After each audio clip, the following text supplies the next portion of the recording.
Hai, Assalamualaikum. Jumpa lagi denganku di Ruang Berbagi Mama Nayo and Family. Teman-teman, kali ini agak sedikit berbeda karena aku nggak take video di rumah. Kali ini aku ada di dalam mobil karena aku lagi di parkiran. Yang random banget, tiba-tiba pingin cerita, pingin sharing seputar pengalaman aku melahirkan atau persalinan aku yang lewat dari HPL atau hari perkiraan lahir. Nah, setiap ibu hamil itu kan biasanya melahirkan di usia kandungan 37 sampai dengan 42 minggu ya. Dan penentuan dari HPL itu sendiri biasanya di minggu ke-40.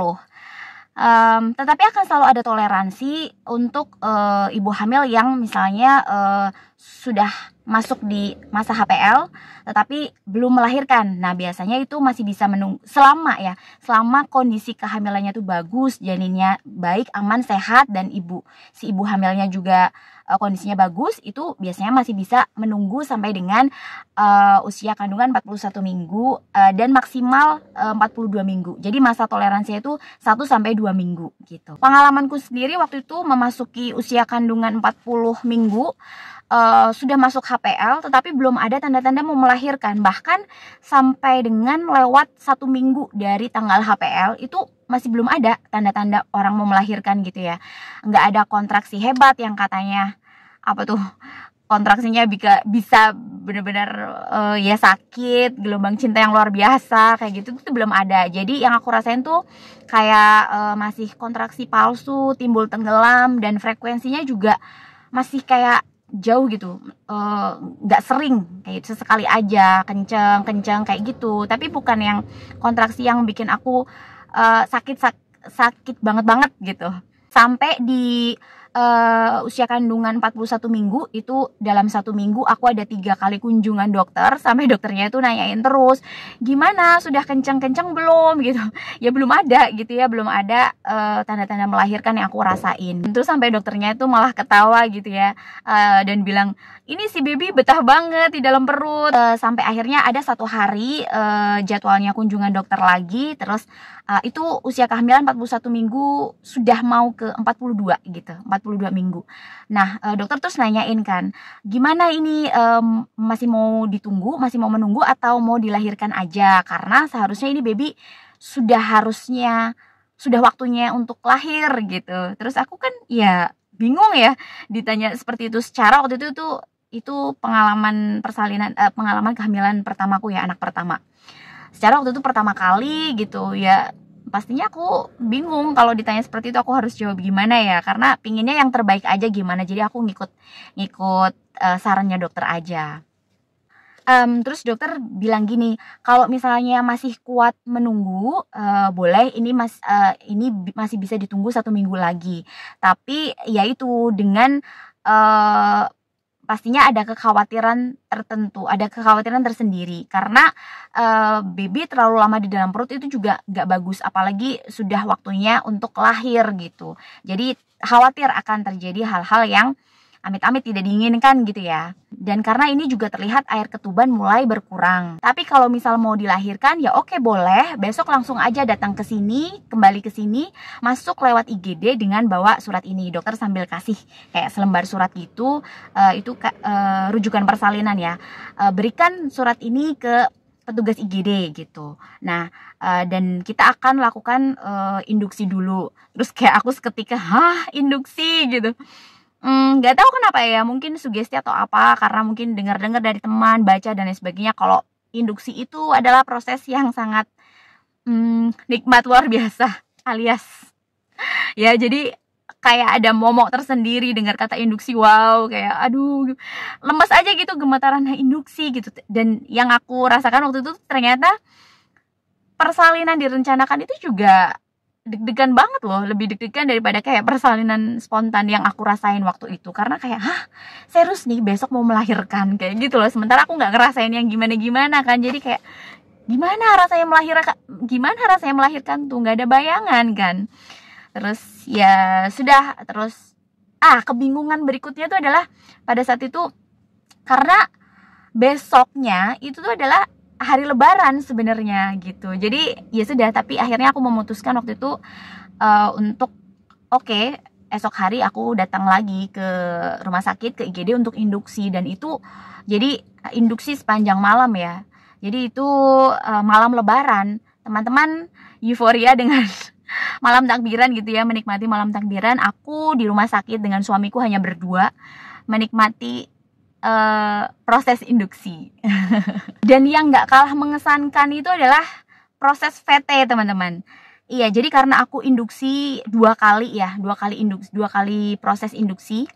Jadi di VT bolak-balik gitu ya. VT lagi, VT lagi, VT lagi. Yang mana itu jujur itu sakit banget menurut aku. Pengalaman setiap orang kan beda-beda lagi ya. Again, pengalaman setiap orang tuh beda-beda, tapi aku merasakan pengalaman VT aku tuh sakit banget. Jadi aku tuh nangis setiap kali di VT. Maaf, bukan cengeng, tapi memang pada saat itu aku merasakan emang yang sakit banget, guys.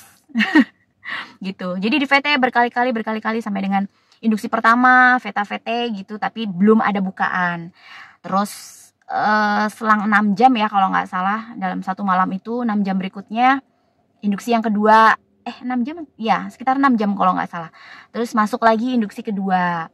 Sampai dengan induksi kedua diobservasi lagi, VT lagi, belum juga ada bukaan sama sekali. Jadi aku tuh 0, nggak ada bukaan sama sekali, satu pun nggak ada.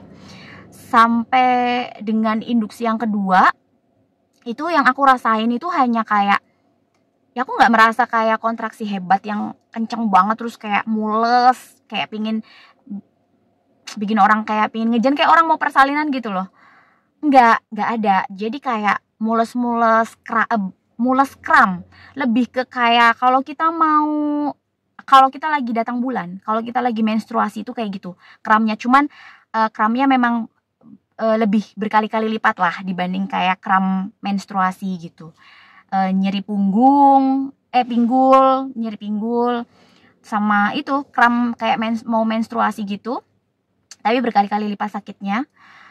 Dan ya gitu aja gitu rasa ininya, rasa kontraksi atau kramnya. Jadi nggak, ya masih bisa aku tahan pada saat itu gitu.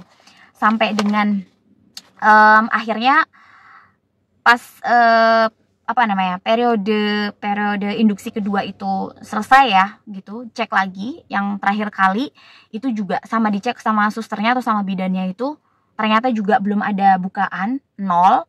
Dan akhirnya dicek lagi juga sama dokternya langsung, dan sama, gak ada bukaan sama sekali. Akhirnya saat itu juga dokter bilang minta suster dan bidannya untuk cek dulu semua kondisi aku dan kondisi bayiku gitu.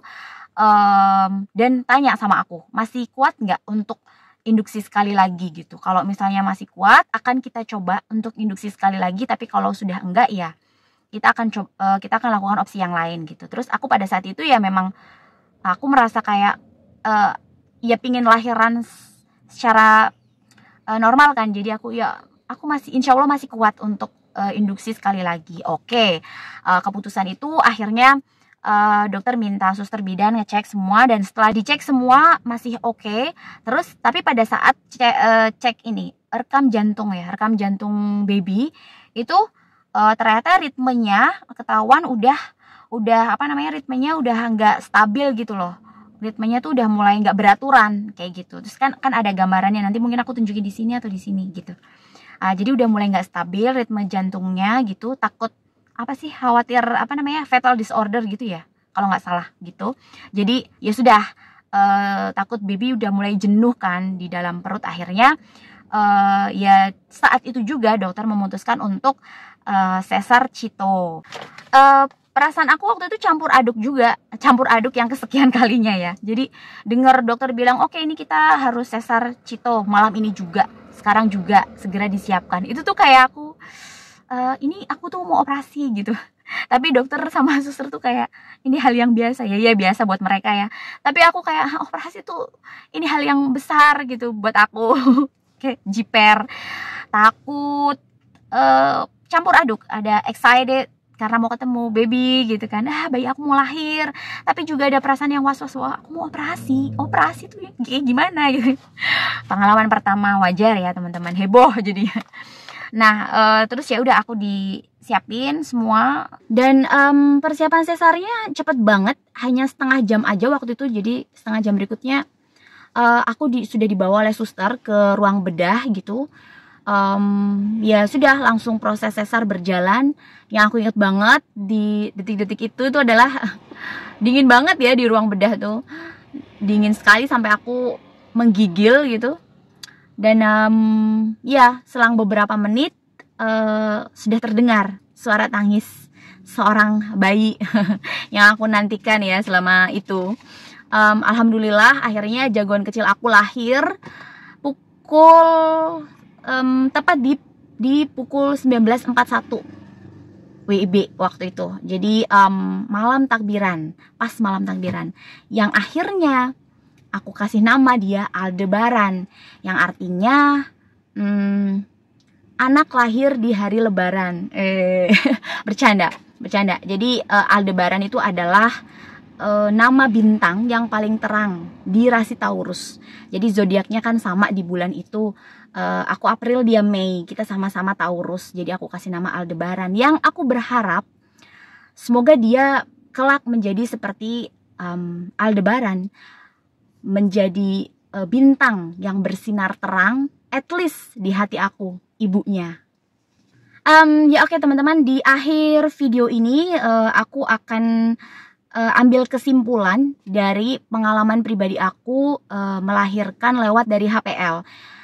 Sesuai dengan apa yang diterangkan oleh dokterku, bahwa lahiran lewat HPL itu bisa terjadi karena beberapa faktor. Yang pertama, bisa aja karena keliru perhitungan usia kehamilan. Itu bisa sangat mungkin terjadi loh. Jadi kayak hitungannya tuh kurang pas lah gitu. Yang kedua, kata dokter bisa juga karena memang pengalaman lahiran pertama. Biasanya banyak terjadi ibu hamil atau ibu-ibu di Indonesia itu yang pengalaman lahiran pertamanya itu lewat dari periode atau lewat dari tanggal HPL. Terus yang ketiga itu kata dokter juga bisa karena usia si ibu hamil. Jadi hamil yang sudah lebih dari 34-35 tahun ke atas itu juga bisa jadi salah satu faktor persalinan yang lewat dari HPL. Terus yang keempat kata dokter bisa karena bayi yang besar. Jadi ukuran bayi yang besar itu sebetulnya pada saat masuk di periode HPL itu tuh ibu hamil tuh biasanya udah muncul kontraksi-kontraksi, tanda-tanda mau melahirkan, tetapi karena besarnya bayi jadi dia nggak mudah untuk nggak turun bayinya gitu, jadi ya nggak lahir. Terus yang kelima kata dokter gini, bisa juga karena riwayat kehamilan, misalnya di kehamilan pertama atau kehamilan sebelumnya itu lewat dari HPL lahirnya baby.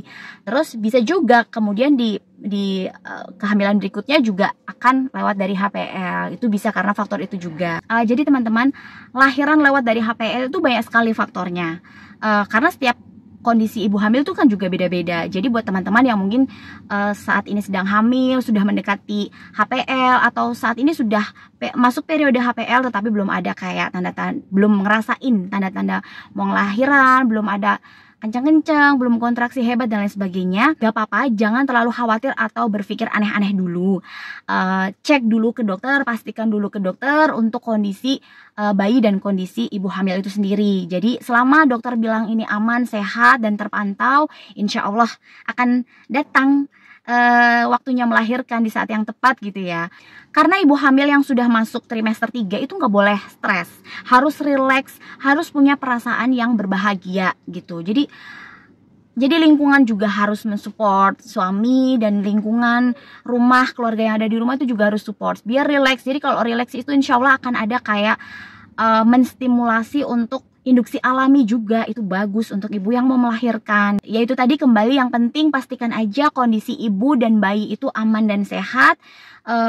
Ikuti saran dan petunjuk dokter, insya Allah nanti akan lahir di saat yang tepat dengan aman dan sehat. Oke teman-teman, itu tadi sekilas cerita aku seputar kehamilan, pengalaman persalinan, dan juga pengalaman lahiran lewat dari HPL atau hari perkiraan lahir. Semoga video ini bermanfaat untuk teman-teman, terutama teman-teman yang saat ini mungkin sedang hamil atau yang sudah mendekati waktu persalinan ya. Tetap semangat jaga kondisi kesehatan selalu. Aku doain semoga teman-teman semua dalam keadaan sehat. Sampai ketemu di video aku berikutnya. Jangan lupa like, komen, dan subscribe. Dah, assalamualaikum.